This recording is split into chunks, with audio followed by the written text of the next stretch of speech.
Hello नमस्कार दोस्तों, Mithilesh academy में आप सभी का स्वागत है। चलिए, क्लास 11th का कल एग्ज़ाम होने वाला है, तो आज हम उसका जो है मोस्ट इम्पॉर्टेंट क्वेश्चन करते हैं। आपको हम ये ज़रूर बोल सकते हैं कि आपके जितने भी बोर्ड एग्ज़ाम में 5 नंबर वाले क्वेश्चन पूछा जाता है, तो वो सारे प्रश्न आपको इसी क्लास में से देखने को मिलेंगे। तो आप इसे ज़रूर करके जाइएगा दोस्तों, क्योंकि काफ़ी महत्वपूर्ण प्रश्न है और काफ़ी मेहनत के बाद ये सारे प्रश्न को लाया गया है आप लोगों के सामने। तो चलिए वन बाय वन करके क्वेश्चन को स्टार्ट करते हैं। पहला प्रश्न क्या है, देखिए। पहला प्रश्न लिखा हुआ है, निम्न के बीच संबंध लिखिए। आपको जितना भी संबंध से रिलेटेड प्रश्न है उन सारे प्रश्नों को देख करके जाना है। तो देखिए, सबसे पहला प्रश्न यही है कि बीच में संबंध लिखने के लिए बोला जा रहा है और सब में आपको एक एक मार्क्स करके दिया जाएगा। 1 मार्क्स इसमें मिलेगा, 1 मार्क्स इसमें मिलेगा, 1 मार्क्स इसमें मिलेगा, 1 मार्क्स इसमें मिलेगा, 1 मार्क्स इसमें मिलेगा। तो क्या क्या क्वेश्चन है, देखिए। आवृत्ति और समय अंतराल के बीच संबंध बताना है। तरंग दैर्घ्य और प्रसार स्थिरांक के बीच संबंध बताना है। तरंग दैर्घ्य, आवृत्ति और तरंग वेग। दोस्तों, एक बात आप लोग ध्यान रखेंगे कि आवृत्ति हो गया, समय अंतराल हो गया, तरंग दैर्घ्य हो गया, प्रसार स्थिरांक हो गया, ये सारा जितना भी आप लोगों को दिख रहा है, या कोणीय आवृत्ति हो गया, इन सब से रिलेटेड एक प्रश्न आपके बोर्ड एग्जाम में फाइनल है, आएगा ही कंफर्म। तो इसको आप इस वाले चैप्टर को ही बिल्कुल जड़ से, अभी 1 दिन का समय है, आप फटाफट रिवीजन कर लीजिए इस वाले चैप्टर को। अगर आप मेरी कहा मानते हैं तो आप इन चैप्टर को जरूर करके जाइएगा दोस्तों, ठीक है। अगले प्रश्न की तरफ बढ़ते हैं। देखिए अगला प्रश्न क्या लिखा हुआ है। अगला प्रश्न लिखा हुआ है नंबर 2 में है, बर्नौली का सिद्धांत को बताइए और सत्यापित कीजिए, साथ ही साथ इसका अनुप्रयोग लिखिए।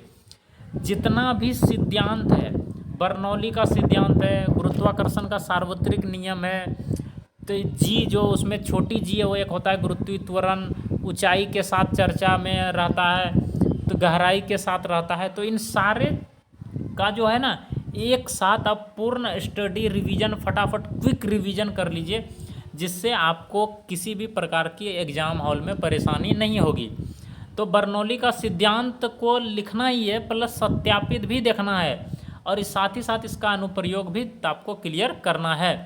तब जा कर के कहीं ना कहीं आपको 5 मार्क्स इसमें मिल सकता है, ठीक है।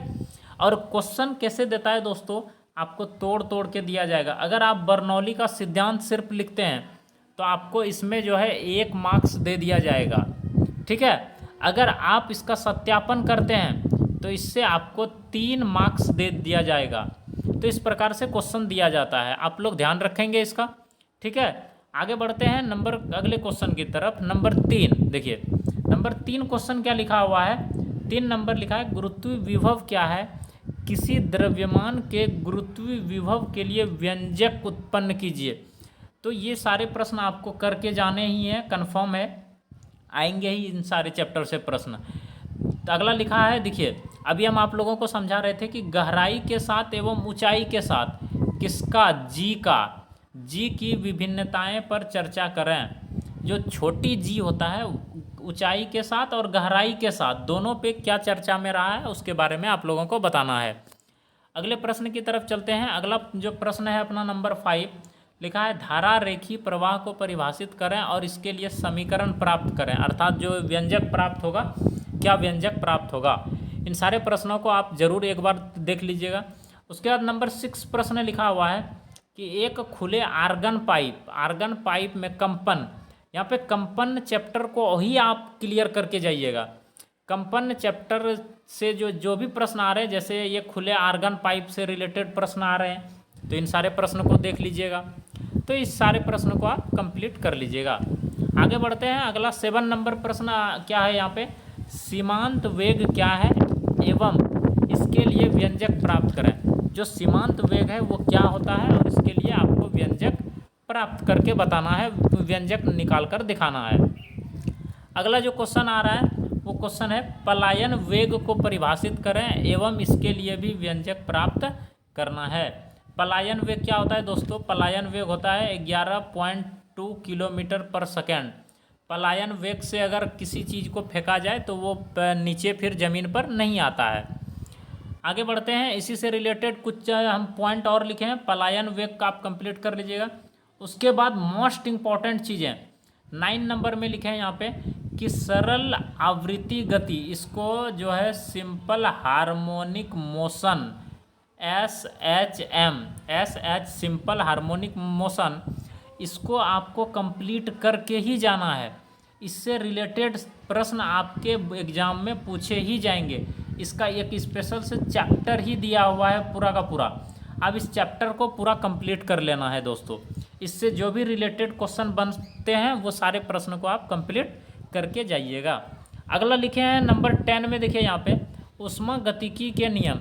ऊष्मागतिकी का अलग अलग नियम होता है, एक शून्य का नियम होता है, एक इसका प्रथम नियम होता है, एक इसका द्वितीय नियम होता है। तो तीनों ठो नियम को आपको कंप्लीट करके आप अपने एग्जाम में जाएंगे। अभी समय है दोस्तों, जल्द से जल्द आप इसको कंप्लीट कर लीजिएगा और तब उसके बाद आप हमें कमेंट बॉक्स में बताइएगा कि क्वेश्चन बना या नहीं बना आप लोगों का। होप करते हैं आपको वीडियो पसंद आया होगा। मिलते हैं नेक्स्ट वीडियो में, तब तक के लिए bye, take care, love you all. और चैनल पे नई पहली बार आए हैं तो सब्सक्राइब जरूर कर लीजिएगा। मिलते हैं नेक्स्ट अपडेट के साथ। Bye, take care, love you all.